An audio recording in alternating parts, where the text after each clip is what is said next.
So, pattern number 32 na tayo, minasang. So, naina ni tarishite. Tarishite. Yan, minasang. So, ang conjugation natin di sa tarishite, yung tadya, minasang, past tense yan. Okay? Past form. So, so, plain past form yan. So, pwedeng verb, pwedeng adjective, pwedeng noun, minasang. Okay? So, ang pinaka-meaning yan, yan, alam niyo paano gamitin yung kamoshirenai, kamoshiremasen dati, minasang, na ibig sabihin, perhaps, maybe, na konti lang yung chance or possibility na mangyari isang bagay. Okay? Yan. Yan. Implies some possibility. Si kamoshirimasen. So, si kamoshirimasen, mas polite siya, minsan. Ha? So, si tarishite, so, bawal mo gamitin yan sa mga superior nyo. Okay? Paramasta kami minsan. Tarishite. Then, si kamoshiremai kasi, mababa yung possibility, pero kumbaga may pinagbabasehan pa rin tayo. For example, si isang paminsan-minsan na nagre-review. Kaya, gokaku kamoshirimasen, di ba? Para mas sa kami nasa. Since paminsan-minsan nag-review, tama yung nag-review naman siya, so may possibility siya na ano. Pero dito naman sa Tarishite Minasan, kumbaga, wala ka nang pinagbasehan, parang nagbibigay ka lang ng mga possible na outcomes. Okay? Yung Tarishite Minasan, ibig sabihin, isa lang yan sa mga pwedeng outcome na pwedeng mangyari. Para mas sa kami nasa. So, yun yung tandaan niyo sa Tarishite. Okay? For example, ito may isang, Jutai ga hidoi. Pag Jutai, traffic. Okay? Jutai ga hidoi. So, sobrang tagabi daw yung traffic. Minasang, Heavy traffic. syempre. So, for example, ito lang natin. Pag sobrang traffic yung ano, minasang, ano yung mga possible na nangyari? Ano yung maisip at yung possibility? Di ba? Baka may Chika. aksidente. Mga ganun, di ba? So, one possible lang yan. Baka may aksidente. O kaya, bala natin, baka may parada. Baka may mga ibang activities ka. Traffic. So, magbibigay ka ng isa lang sa akin ng mga possible dominasang. Ganyan. Siyempre, di mo alam na may ano ha, kumbaga isang possibility lang yan na baka may traffic ang ibig sabihin yan. Okay? Kotsujiku ga atta. So, arimas, di ba, minasang? Kotsujiku ga attari shite, okottari shite, to ka. Okay? Nag-occur. Paramasta ka, minasang? Daijoubu, minasang? Dito? Hi. Possible na lang yan, ha? So, for example, ang isang possible na pwede mangyari, siguro baka may parada, magayon, kasi ito, ano ngayon, di ba? Whole week, ganyan, may nag-ano pa. Hmm. Nanay ka at tariste. Tariste. Okay? Yun yung mga possible na pwede mangyari. Okay? For example, ito yung sa mga basic na, konbang ame ga furu kamoshirinae. So, kumbaga, inalaw na lang, i-conjugate lang natin. So, pag konbang ame ga furu kamoshirinae, baka umulan. Pag tariste yan, konbang ame ga, Putta tarishite. so, ta-form, di ba? Konbang ame ga. Ame ga futta tarishite. So, Ah, furimas, di ba? Futta na lang. Futta, futta. wag nang ilalagay yung ano. Ta-form na mismo yung minasang, Ay. okay? Futarishite. Futariste. Pwedeng amiga futariste. Okay? Or kaya, di ng ulan or ano pa ba yung pwedeng mangyari sa mamayang hapon. Okay? じゃあ、明日のテストは難しいかもしれません。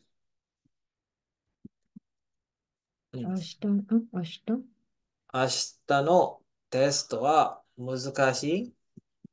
So, hindi 難しい。porkat hindi porket pinapast tense natin isang past tense na pattern na tayo dyan, okay? So, anong past tense ng 難し muzukashi? かっ Muzukashi. So, た muzukashi kata ri でし shite, て。okay? Yan. Parang ganyan siya. Okay? Ashita muzukashi katta ri shite. Okay? So, ibig sabihin sa possibility na pwedeng baka mahirap, pwedeng baka madali. Okay? Isang possibility lang yan. Ano hito wa Nihonjin kamoshirimasen. Ano ni hito wa Nihonjin. だ So, Nihonjin noun. So, anong past tense ng noun? Datta, minasan. Di だっ ba? た Na plain form ba? Datta. だった Datta でして。rishite. Okay? Kamesta ka, minasan? Tadya ba?はい、わかりました。Hmm. So, depende na lang sa inyo sa conversation yan ha. So, bawal gamitin sa mga superior nyo dyan. Sa mga friends, family, ganoon lang. Okay? For example, minasang, may lakad kayo, yung isang kaibigan nyo, wala pa, di pa dumarating. Na for example, isa nga, mada ko na eh. Mada kiti na di pa dumadating. Tapos kayo, magbibigay ka ng isang possibility bakit di pa siya dumadating. Ano yung pwede nating sabihin? For example, si isang di pa dumadating. Ano yung isang possibility na pwedeng nangyari, bakit siya, ano, pwedeng mangyari, bakit siya naminasang? Traffic. O, for example, mada ko na tapos sumagot yung isa. Instead na sabihin natin na, hmm, 道が混んでいるかもしれません, di ba? Instead na 道がはい。混んでいる、混んでいるかもしれません. かもしれない。かもlang, pwede na yan. Or, pwede mo sabihin na lang na, 道混んでいが、たりして。はい、混んでいた。Okay? たりして。Okay? Ganyan lang siya, minasan. For example, pwedeng, siguro baka na-oversleep. Nebo, たりして。Di ba, minasan? Badya ba? はい。Yung mga ganyan. So, yung pagkakalate ni ano na hindi pa siya dumadating ni isang, so madami tayong pwedeng possible na pwedeng mangyari doon. Kung magbibigay ka lang ng isa, ayun, mamili ka lang anong gusto mo minasang. Okay?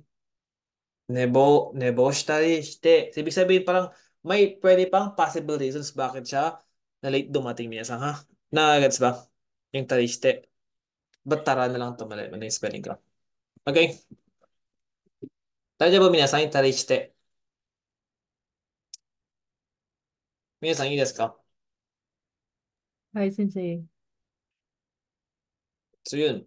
So, ganun lang minsan yung tariste natin. So, ano na lang, memorize nyo na lang. Parang kamoshirimasen lang yan na mag-imply ng some possibility. So, huwag kakalimutan yung ano dito, yung conjugation. Baka mamaya, maulit yung tanyo. For example, ikimas, di ba? Paano i-conjugate yung ikimas? So, past tense, い、kukunin na yung past tense, 行ったりして。ita riste. So, hindi itatariste ha, hindi uulitin minasang. Okay? Pag i-adjective oishi, oishikatta, di ba? Kung yun yung past tense, 美味しかったりして。oishikatta. No, ba't wala yung i? So, oishikatta, rishite ka. Hmm. Okay. Yume, yume, datta, di ba? はい。Rishite. For example, sensei noun. Pag noun naman, siyempre datta pa rin, di ba? Sensei datta, rishite. Okay. For example, yung isang tao yun, ano ba yun? Parang baka sensei siya o baka doktor siya. Ngayon, nag-obey lang kayo ng isang sensei kamoshirimasen. Sensei dattari shite. So, more on sa casual na conversation to si Tarishite Mesa. Compare kay kamoshirimasen. Makamasta ka? Pero minsan, nagiging casual naman tong kamoshirimasen minasang. Kamoshirinai. Pag ginawa nyo, kamo. So, nani, kamo. Kamo ne, kamo. Kamo ne, mga yan. Okay? 寝坊したかもね。かもしれない。Okay, ganun. So, yun lang minasan. Daijaba. はい、大 So, 丈夫 yun na yung です。pattern number 32 natin. Then, syempre, balikan nyo naman yung kanji nyo. 3 linggo yun, di ba? So, balikan nyo lahat. Importante na ma-memorize yung kada kanji, kada word dyan. Minasan, yan kasi importante. Tong pattern naman kasi, kung sa exam lang talaga, ito na yung pinaka-list na dapat na i-priority itong pattern pag sa exam. Itong pattern kasi importante ito sa pattern sa daily, ano yun sa Japan. Okay? Siyempre, sa Daily ikat sa nyo. conversation. Siyempre, sa ikat sa natin, di ba, may pag-usap. Yan. May pag-usap, hindi na may pag-usap, kahit tayo yung sinasabihan lang, di ba? Tayo lang parang passive lang tayo na sinasabihan tayo iutusan. Dapat, alam natin yung mga pinagsasabi nila. So, yung importante rin minasang. Paano pag gumamit sila ng that tariste? Di ba? Ano yung tariste na yan? Ano, tariste yung sinasabi nito? Di ko alam. Yun pala, parang kamusya rin man sila yung gamit. Di ba? Marami sa minasang. はい、わかりま Since した。kokonti lang naman tong pattern natin, so mas madali. Basa-basahin nyo lang, mas madali mag-review, di ba? 32 pa lang. Sabi ko, gumawa kayo ng list nyo from pattern number 1 hanggang 32. Di ba? Ganun lang. Then, sa kanyo balikan yung kanji nyo, basa-basahin nyo. Di ba, binigyan ko kayo ng copy na pwede yung sagot-sagutan, pwede yung i-print yun. Pwede yung basa-basahin nandun, i-challenge yung sarili nyo. So, ganun lang, minasang. Okay? Ano talaga yan, time management. Tapos, siyempre, yung yaruki nyo para mag-aral. Ganun lang naman yan. Ja, yun lang muna minasang. So, bukas pattern number 33 tayo. Then week 6 na. Week 3 na, week 3 day 6 naman tayo bukas minasang. Okay. Ja, minasang, otsukaresama desu. お疲れ様でした。ありがとうございましはい。た。はじゃあ皆さんお疲れ。い。じゃあ切りますね。